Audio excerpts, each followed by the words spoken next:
Most of us know that saffron comes from places like Spain, Iran, or the Mediterranean. But to a lot of people in China, saffron is associated with Tibet. Ironically, one of the least likely places you would expect saffron to come from. And that's what happens when the name outlives its original meaning. But here's the plot twist. In modern China, a lot of the high-quality saffron are actually farmed in Shanghai.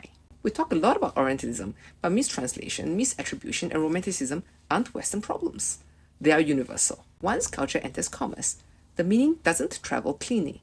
It mutates. Saffron is a clean example. In Chinese, it's called Zang Honghua, literally translating to Tibetan red flowers. Search that term on Chinese e-commerce site and you see authenticity being performed for you. Tibetans with the harvested saffrons as proof of origin and authenticity. Except Tibet isn't a saffron producing region.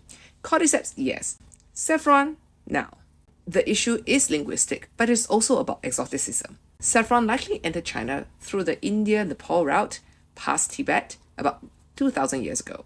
The word Zang, Tibet, originally marked the route, how it entered China, not where it was grown. Tibet's climate isn't ideal for large-scale saffron farming and cultivation. It's a bit like the word damask. It's a Chinese textile that entered Europe via the ancient capital of Damascus. But in today's marketplace, the route became the origin. Tibet became the natural, the authentic, a kind of Shangri-La where all the healing herbs came from. But in reality, a large quantity of high-quality saffrons are actually produced in the Chongming island of Shanghai, close to a ton annually, and they even export it.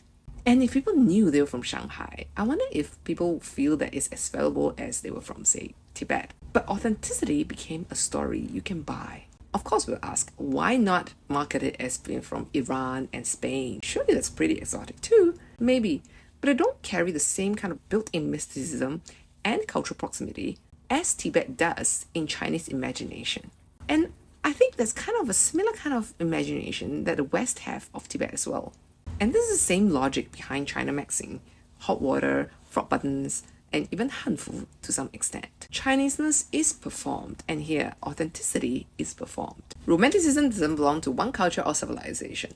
It can appear when translation turns into branding, and when the names start doing more work than facts.